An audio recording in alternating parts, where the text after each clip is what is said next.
parents' love for their child. But for some families, time is cut short. And for the Ives family, it was their daughter. Sydney was diagnosed with an inoperable stage 3 brain tumor. Though Sydney's treatments and even after her passing, the family realized the importance of support through times like these. Now the Ives family is letting Sydney's legacy live on as they use the Sydney Ives Foundation to help others just like their little girl. This morning I'm joined by Sydney's mother, Tasha Ives, to talk about an upcoming benefit concert. Hi Tasha, how are you? Fine, thank you. Thanks so much for being here.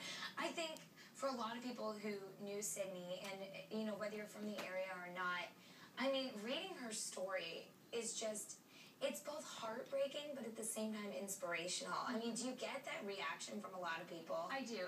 Usually it's crying with a smile on their face. You know, you can't help but smile at her personality and her joy and her faith, but yet you're just, kind of heartbroken by the whole reality of the situation, that she's not here anymore. But there is a joy and a hope and an inspiration there that I think most people walk away with eventually, as they're walking away from her story. Right. Now, she passed away at the age of 11 after, an inoperable, brain cancer. Can you tell me first, take me back to, when you found out the news? I mean, how could that... It shook your world, I'm sure. It did. It was like the rug literally was pulled out from under us, and we just were falling. You just didn't know what was happening. It just came out of nowhere. Basically, what happened in May of '08, after what we thought were separate explainable symptoms, nothing that pointed to a brain tumor or a neurological issue. She was a little tired, a little withdrawn, but she had also just gone through a major growth spurt. She was 9, new school, new church, and we just thought, maybe that's just kind of what 9-year-olds go through, just that sort of thing. Right. Nothing major that made me think, no nausea, no headaches, those kinds of things. So all of these little separate things that we could explain away, and I took her to her first piano lesson on May 20th, and her teacher said, okay, Sydney, now let's put your hands up on the keys. And as she did that, her right hand just dropped. And I was just watching her from behind, and she would pick up her fingers like this and try to place them on the keys. And that was when everything snapped together in my mind that there was a neurological issue. I remembered a few days prior to that, she kept stepping out of her right flip-flop, and we thought it had just stretched out. Well, all of a sudden I realized I bet her toes weren't working to hold that. To hold her foot in. Right. So called the doctor right away. That led to a CT that showed she had a very large brain tumor. We went to UW-Madison, where they did an MRI, which concluded that it was inoperable. It was located right in her thalamus, right in the main part of her brain, and it was all intertwined with good tissue. So there just was no way to remove that. They did a biopsy that staged it at grade 3, and then at that point it was, what do we do from here? And what was your first, reaction? It was probably, survive this. Absolutely, right. Yeah, you just survive, and you just do what you have to do. I remember Sydney asking if she was going to die in that moment when we told her that she had cancer. And, God gave me the words because I don't know where they came from otherwise. Yeah. But I just said, we're all going to die one day. I don't know if you'll die from cancer or not, and I don't know how many days you have on this earth. But we live out our days until they're done. Nobody makes that shorter. Nobody makes that longer.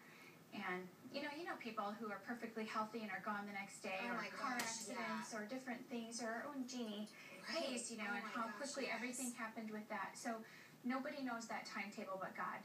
So we'll live out life as best we can and as fully as we can, and do what we can medically, and leave it the rest in God's hands. And so you just kind of get in that survival fight mode, I think is what happens. And, after she passed, you realized just how much support she had and the family had during her fight, and that's what really sparked the Sydney Ives Foundation. Can you tell us about what it is and what you guys aim to do in honor of Sydney now? Yeah, we did gain a lot of support from around the world. We had a Caring Bridge site, which was free, that we could share information with everyone, and thousands of people around the world started following, and then started to even grow after her passing as people heard about her story. So we felt in our heart an obligation to do something with that platform and help other families who may not have gotten as much attention in their fight. We wanted to draw attention to them. So we founded the Sydney Ives Foundation. Our slogan is Love You More, because that was the fight that we always had with Sydney of who loved who more.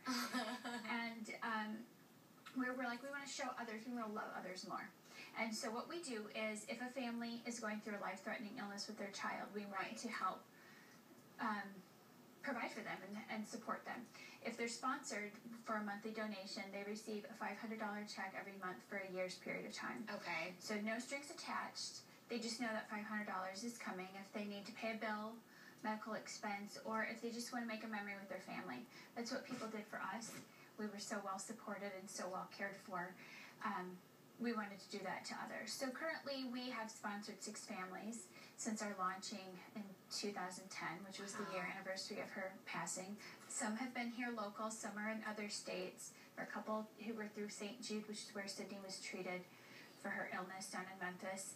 And we're just really, we like to say her legacy lives on. And that's what we're really trying to do, is just support that and be an emotional and spiritual support for those families as well. Of course, because a lot of people, like you realized, a lot of people, you know, may not have the direct family support they need. So someone else reaching out to someone else in the community and who's been through it, just like you have. And we're not everything we want to be yet. We're still very new. And we're still very new in the grief process as well. And so we have dreams to grow and become larger and make those monthly donations larger and support larger families and do monthly things where we're focusing and highlighting a different family each month. So we have lots of goals and dreams, but we're growing and we're getting there. And so it's been really neat to have the Rockford community and cities around the country to support and help us get there. That's amazing. And I know Sydney's looking down and she's just really proud to be still helping other people like her. Well, after the break, we're going to talk about the upcoming benefit concert that Sydney's cousin is actually going to be playing in. We'll get to meet him, a famous recording artist from Nashville. Stick around.